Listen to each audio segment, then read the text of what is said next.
Hey everybody, this is the entry model in essence. I went and built my own case study, and this will serve as an example of what you guys should be doing in your own diagrams and how you build them. Make them very deep. Even record a video around it for yourself if that helps you to learn. I suggest that you do, and just be extremely detailed, right? Be extremely detailed and also build variations of this, right? So I'm going to give you guys this one.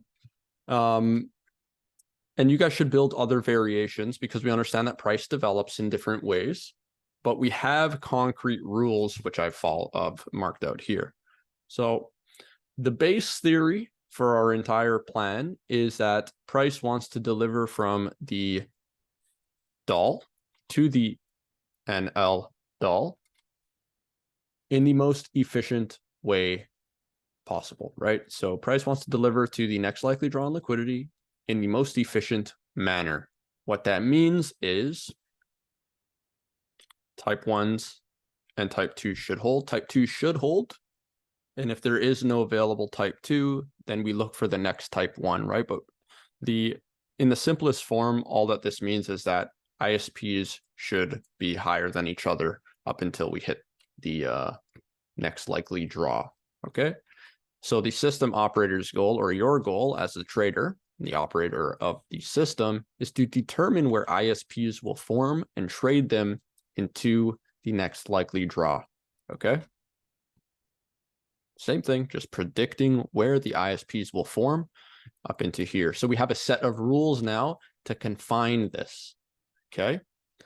The rules are just simply following consequential order flow. Rule 1 is to prioritize type 2 ISPs. So that means prioritize the FVGs.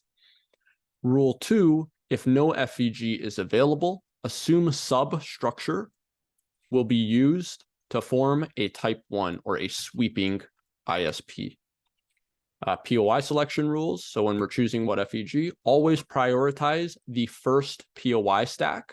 So as we can see here, this is the first POI that is stacked with, first FVG that is stacked with a POI. This one is not, so we pick this one. If only one FVG is available, take it. And going back to this one, this is the first FVG that is stacked. Therefore, these become likely breakaway gaps, and this one is not stacked, so we disregard it.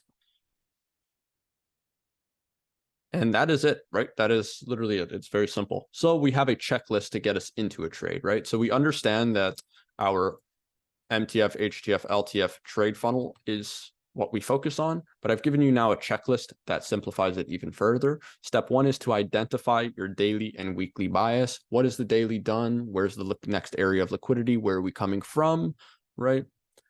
Follow order flow. Then we're going to make sense of that daily bias by identifying the MTF order flow. So this could be your 4 hours, your 1 hours, could be all the way down to the 15-minute, although that's getting close to your entry time frames. But your 4 hour, your 1 hour, it just bounce between them to get the clearest picture, right? That's why we don't use concrete time frames, because time frames don't exist. We are looking for the clearest narrative to build based on the available time frames. And as you can see up here, I have so many time frames available, and this is just something that you're going to get comfortable with as you test. But we're always looking for what is the clearest, what is the lowest hanging fruit, what is the most likely scenario to happen. And generally that is the simplest one, okay?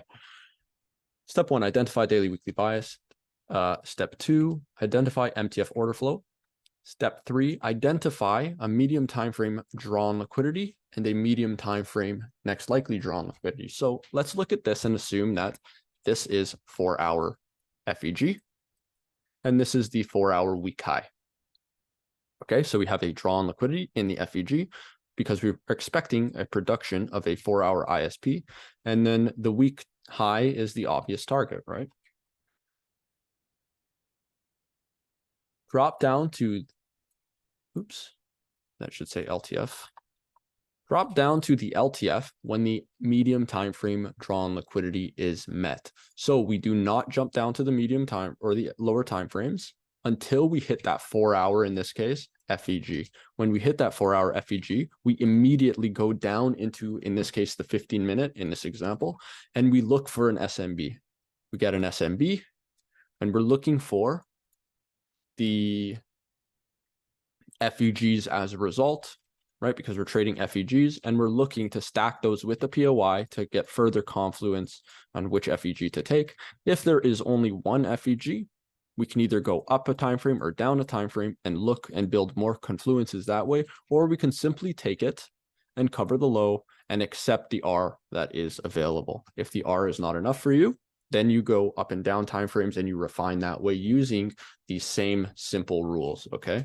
Just on a fractal level. So here on the M15, we've pushed down, creating lower ISPs. We've pushed into the drawn liquidity, and now we've had an SMB. An SMB, of course, is when an ISP and an ISP overrule each other. And when we do that, that signals the beginning of bullish order flow towards the next likely draw, okay? So now we know that we are engaged in bullish order flow and we have a clear target. Then we apply the rules of consequential order flow, okay? What is the system operator's goal? Determine where ISPs will form and trade them to the next likely draw. So the rules of consequential order flow is rule 1, prioritize type 2 ISPs, or in other words, FEGs. So the first one that we get, POI selection rules, always prioritize first stack, POI stack, or in other words, the first line of defense to determine breakaway gaps. So we look here, we have multiple gaps. So we immediately execute our thought process of first line of defense, which says that the first stacked POI should hold. These ones shouldn't come, price should not come into, and this one should be weak. So we execute on this one. If you want to be safe, you can either place your stop loss below the FEG's candle low or candle 2, or you can place it below the swing low. Now, there are other areas, other ways that you can stack confluences regarding POIs and stuff, but we'll get into that a little later as well. But this is the base entry model, right? This is what I'm going to get you guys all to test, and it's the simplest to understand. Now for this next one, we say if only one FEG is available, take it. So this is the second rule of POI selection, or the second rule of consequential order flow. Or sorry, of PO selection, yes. So there's only one FEG here. So we simply take the FEG, cover either the swing low or candle 2. Easy peasy. Rule 2 states that if no FEG is available, assume sub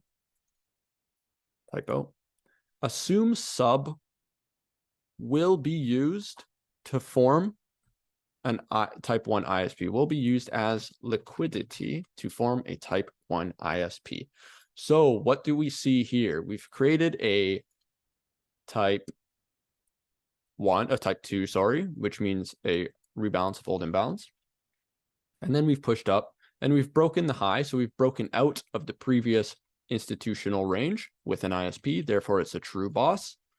And then we've just created sub the whole way up. So how do we trade this? Either we wait for a new FEG that is tradable, or we wait for the liquidation of all of the substructure to produce a type 1 ISP, or a sweeping institutional structure point, okay?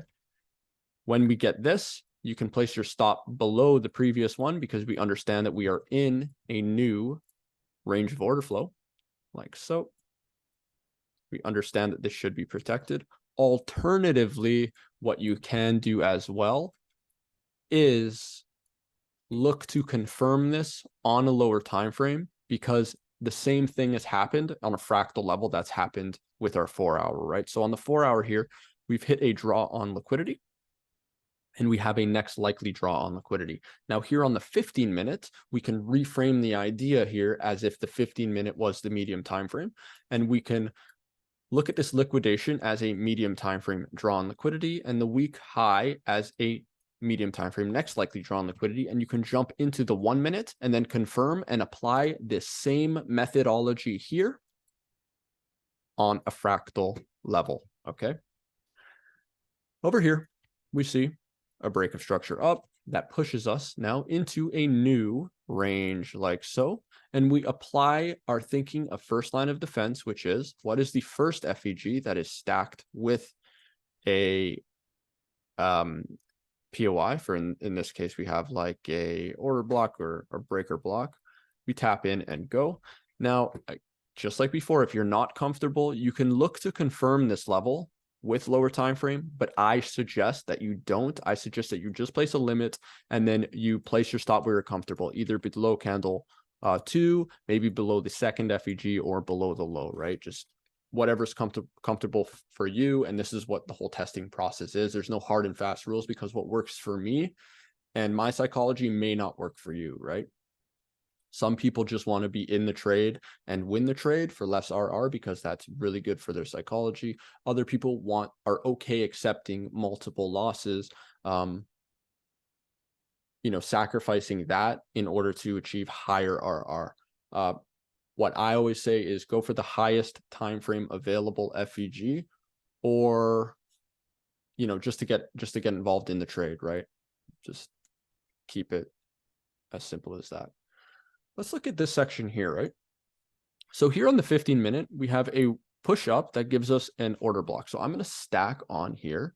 I'm going to mute all the FEGs and I'm going to turn on the POIs. Okay. So we have a breaker here.